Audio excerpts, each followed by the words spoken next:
Hello বন্ধু বান্ধবীগণ, তোমরা সবাই কেমন আছো? আমরা ভালোই আছি। তো বিকেলে ঘুম থেকে উঠে একটু ঝাল ঝাল নাস্তা খেতে মন চাইলো, তাই আমি নাস্তা বানাতে বসে গেলাম। তো দুটো আলু নিয়ে নিয়েছি, আলু দুটো ভালো করে ছিলে গ্রেট করে নিলাম। কতটা সুন্দর গ্রেট হয়েছে। আর এদিকে আমি একটা বড় সাইজের পেঁয়াজ নিয়েছি, আর হচ্ছে মরিচ, কাঁচা মরিচ নিয়েছি, এগুলো কুচি করে নিলাম। আর এখানে আমি জলের ভিতরে একটু লবণ দিয়ে ভালো করে আলুগুলো ২ থেকে ৩ বার আমি ধুয়ে নেব। ধুয়ে ভালো করে জলটা চিপে চিপে তারপর নিতে হবে। দেখো আমি ভালো করে আলুগুলো ধুয়ে নিচ্ছি। তো লবণটা দিলে কি হয়, খাবারটা একটু মুচমুচে হয় আর অনেক সময় থাকে। তো আমি ভালো করে আলুটা ধুয়ে নিয়েছি। আর এটার ভিতরে আমি ১ কাপের মতো ময়দা দিয়ে দিচ্ছি। এখানে আটাও ব্যবহার করা যাবে। পেঁয়াজ আর হচ্ছে মরিচ কুচিগুলো দিয়ে দিলাম। আর এটার ভিতরে আমি পরিমাণ মতো লবণ দিয়ে দিচ্ছি। আর মরিচ গুঁড়া, হলুদের গুঁড়া দিয়ে দিলাম। আর ম্যাগি নুডলসের আমি ১ প্যাকেট মশলা দিয়ে দিচ্ছি। যেকোনো নুডলসের মশলা দিলেই হবে। এগুলোর ভিতরে আমি কালো জিরে দিয়ে দিচ্ছি অল্প। এটা অপশনাল, তোমরা দিলেও দিতে পারো, না দিলেও দিতে পারো। এটা ভালো করে একটু মিশিয়ে নিচ্ছি। মিশিয়ে এটার ভিতরে অল্প অল্প করে আমি জল দেব আর মাখবো। একসাথে আমি বেশি জল দিব না, তাহলে পরিমাণটা বোঝা যাবে না যে কতটা হয়ে লাগবে। তো আমি অল্প অল্প করে জল দিয়ে আমি ভালো করে মেখে নিয়েছি। দেখো কীরকমভাবে মেখে নিয়েছি, একদম পাতলাও না আর একদম হচ্ছে ঘনও না। আমি এখন চুলার উপরে কড়াই দিয়ে তেলটা গরম করতে বসিয়ে দিয়েছি।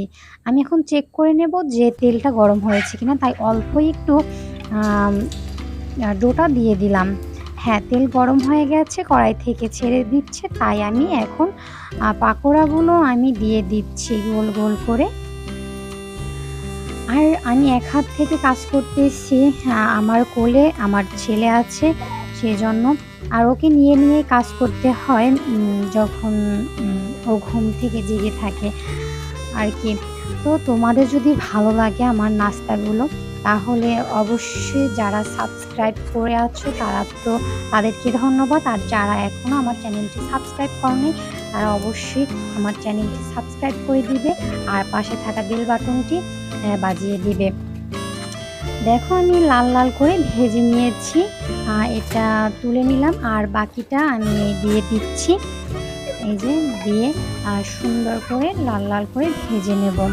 দেখো আমার ভাজা হয়ে গেছে, কালারটা কতটা সুন্দর হয়েছে। এই যে এখন কাব্যর বাবা আসছে, তাই আমি কাব্যর বাবার কাছে দিয়ে এসেছি। এখন তুলে নিচ্ছি সবগুলো। আমার তুলে নেওয়া হয়ে গেছে। এদিকে আমি কাব্যর বাবাকে আর কাব্যকে খেতে দিয়ে দিয়েছি।